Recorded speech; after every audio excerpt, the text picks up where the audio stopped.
Welcome back, everyone. Today, John and I are going to be talking about trusts, which is a topic that comes up often in our conversations with clients. So, when we're talking about estate planning, we start with the basic set of legal documents, which we think everyone needs.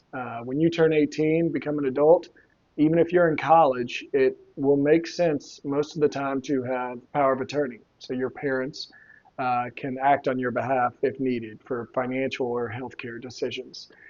So the basic set of legal documents being a will, a living will, that's kind of end of life instructions, a healthcare power of attorney, and a durable power of attorney or financial general power of attorney. They're kind of all termed that. So we want to dig a little bit more into trust today because I think there can be not only a lot of questions, but a lot of confusions on it. So, John, tell me about trust. Well, I think first, a lot of people think that they need a trust to avoid probate. Or we hear a lot of times like, well, having a trust help avoid taxes. That's not necessarily the case in a lot of ways. So it's good to understand how assets transfer, how taxes are determined.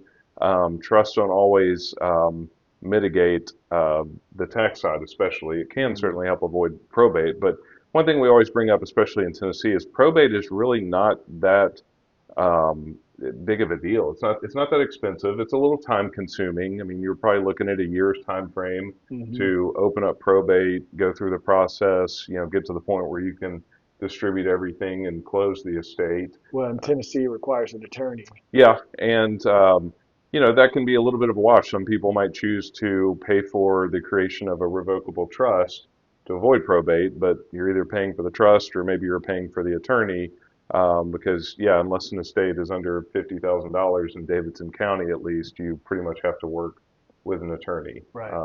And but it's not absolutely necessary, I think, is our point. Because there's a lot of other ways assets transfer.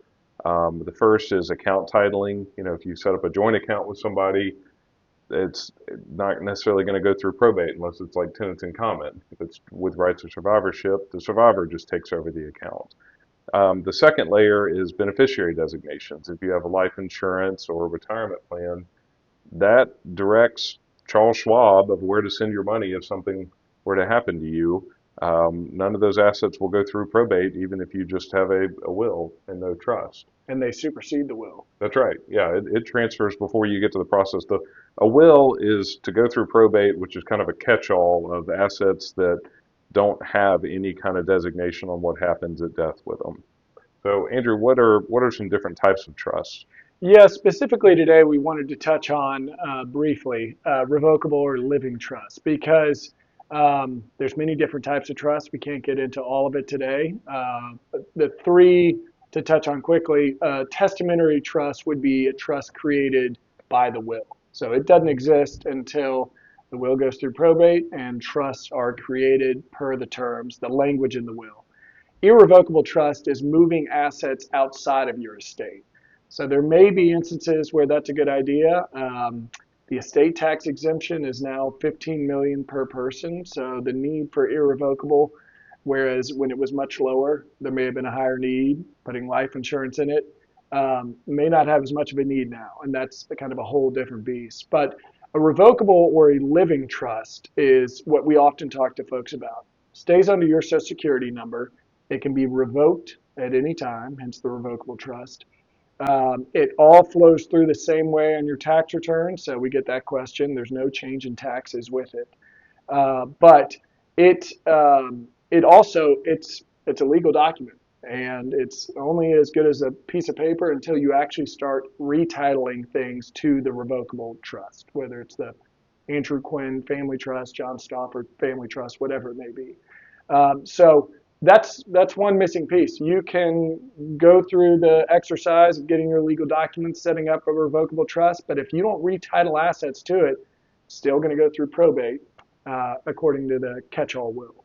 Well, and there's one attorney that we've worked with. I loved how she describes it. A revocable trust is kind of like a will that avoids probate. So again, all the instructions are in there. It's private. The will has to go through Davidson County Court and be overseen by the court system. And public record at that point. Yeah. But yeah, I mean, these are just some examples of how, of different situations that somebody might need to consider a trust. So again, this stuff can get really complicated. We're just trying to put some ideas out there for, yeah, hey, if this sounds like something that interests you or that's applicable to you, you might want to have a discussion further about a trust. But one example too is if you have highly appreciated assets, there's a trust that we have here in Tennessee called a community property trust. And that can be beneficial, especially with property and the values, like real estate in Nashville, how much it's gone up. Where at the first death, if you're married, you can get a full step up in basis so that your surviving spouse could sell the house without any tax implications. We've run into that several times. Yeah, same with stocks that have done really well in this market. All of that gain would be eliminated at the first death. So there's a cost of creating the trust. There's the hassle of retitling assets. But what are some other examples where it could very well be worth it for you? It can be a gift to your beneficiaries. So it's a much more direct, easier, less costly transfer of assets. Right? You have your death certificate and the trust document, and then things start moving, distributions to your beneficiaries, assuming it's all titled to a trust, and then life insurance and retirement accounts have beneficiaries listed. There is also the privacy factor. Some don't want their assets in the state public, and so a trust is a way to avoid that. Whereas a will is a public document, it That's gets right. filed and anybody can go request a copy. Yeah, I mean, same with real estate while you're living. If you buy your house and you don't want to know, you can look up on the property search, but if you don't want people to know it's you, you could call it the Magnolia Trust. That's what would show up, not your name on it. Blended marriages or blended families, second marriages, that's a place where we often see trust. That way you can allow your surviving spouse to be taken care of, but maybe you don't want your assets to go to them and then they determine, where it goes. So it can just help make planning easier, knowing that, hey, my kids, my biological children are going to get these assets. Your biological children will get your assets. And this is all personal too. I mean, we see some folks that have a second marriage and they treat all the children, regardless of what marriage, they were born. They treat them as equals. Hmm. And so there's not a right or wrong here. The whole point is just being intentional on what's going to happen to your assets when you pass away. Right. And one other scenario that would really, it would make us want to bring it up, out of state property. So if, we're talking about Tennessee probate, not too bad in Davidson County, the cost and, what goes into it. If you have out of state property, if you have a beach house in Florida and it's titled to you in your name, whoever's behind you, when you go, they're going to have to go down to Florida and do Florida probate. And I use Florida because it is more costly and it's a bigger deal than Davidson County. So if you have property all over the country, you're going to have to go state by state and do that probate. That would be, I think, a pretty big indicator that, hey, a trust makes sense.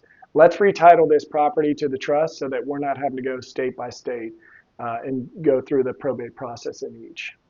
We're attaching a flow chart, which is kind of a helpful And example healthy. and healthy, yeah, healthy to go through. It just kind of walks you through some different scenarios, and you can answer yes or no to it, and it'll keep kind of working its way through if you should consider a trust. But again, if you think you might want to consider a trust, it'd be great to have a conversation. But we wanted to let people know that a lot of times it's okay not to have a trust. Not everyone absolutely needs it, but if you do, you really need to understand the type of trust you're setting up, making sure you fund it correctly, and that it collaborates with things like your beneficiary designations. You often need to keep those in sync. That's right. Well, we hope this is helpful and hope you enjoy these videos.